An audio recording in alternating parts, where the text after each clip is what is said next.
all through the passing DVDs that I've really seen, we always are ending up in this leg drag position, okay? It's not really even a leg drag position anymore. It's just a point of control at this point. It's just a control point where we're here and we have a pin down, okay? I always like to end up in this position because it's so powerful. All right, so there's a submission opportunity here that I hit all the time, and it's another Ezekiel. So because his hips are turned this way and I have my shin pressed down and I'm about to pass, most of the time people would rather give their back and take their chances with your hooks than just let you pass and get the 3 points, and then they really have to fight to get out. But a lot of times you can turn away, initiate a scramble, and escape, and the person will only get an advantage from almost past your guard. So most of the time, in competition at least, people will try and bail and go turn away while you try and take their back. So this is a situation for when someone does that.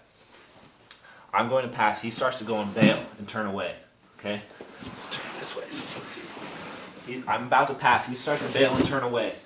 This hand that's on this lapel here is just going to shoot straight up past his neck, under his arm, and past his neck. This way. Here. Okay? Just like I was going for a head and arm choke. Alright, head and arm chokes are great, but a lot of times people with skinny necks, people with broader shoulders, it kind of makes it inconsistent as far as how you're going to finish it. And so this is a very consistent choke. Doesn't matter who you do it on, they're going to choke no matter what. So I shoot through and I grab inside my gi, inside the sleeve here. Some people like to use less fingers than 4. I like to use 4 fingers, but that's part of the reason I use that is because I have long arms, so it doesn't put as much pressure on my fingers. But some people, if they use 4 fingers, there's too much pressure and it hurts their fingers, so they use 3 or even 2. So if you're an Ezekiel guy and you have a hard time with 4 fingers, make sure you tape your fingers and add a little bit extra tape to your fingers when you're competing or training, so you can actually withstand the pressure of the 3.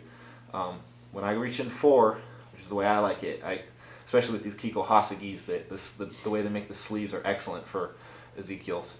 So I catch it, boom, boom, just like that. I have to drill my catch. I have to drill because I don't want to miss. I don't want to miss. I don't want to like get 1 finger and 2 fingers in and get my fingers bunched up. I've got to make sure every time I have all 4 fingers. Okay? So I shoot and catch, shoot and catch. That's the motion. It's fast. The second he turns away, I'm there. Okay? Once I have the fingers in, like this, I'm not looking to take the back, I'm looking to take sort of a side angle on his back. I'm not trying to throw my hooks in really.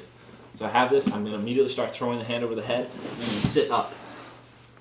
Okay? Now there's already pressure on the left side of his neck because of the way I sit up. If I can, I would like to throw this hook in. It's not absolutely necessary at this point. Now, when I'm here, I do not want my hand to turn like this. So I don't want my wrist to bend. I want to keep my wrists straight together, like I'm trying to hold something, right? Like a pole or something. I need to make sure they're parallel.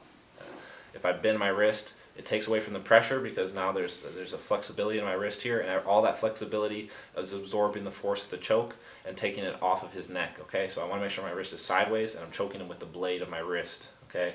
It's very important. So when I reach through, I'm trying to do that as much as possible, turning my wrist in, okay, making sure this choke is really tight.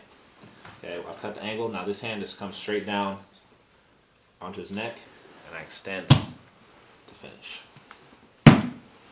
Just like that.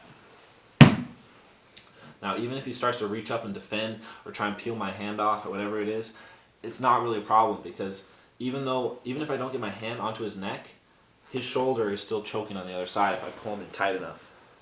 Okay, same concept as the Bravo. That's another reason Ezekiel is so effective because not only I can choke him with my hand, but I can also choke him with his shoulder, even if he defends my hand. Okay, even if my hand is on his head, I can still get the pressure to finish it. Boom. So that motion, whenever someone turns away, it doesn't matter. If, however I pass, I come here, I go knee on belly, he turns away, we're immediately there. Pulling back into this side position to finish the choke. So one time slow, I'm just going to go X pass and then turn away.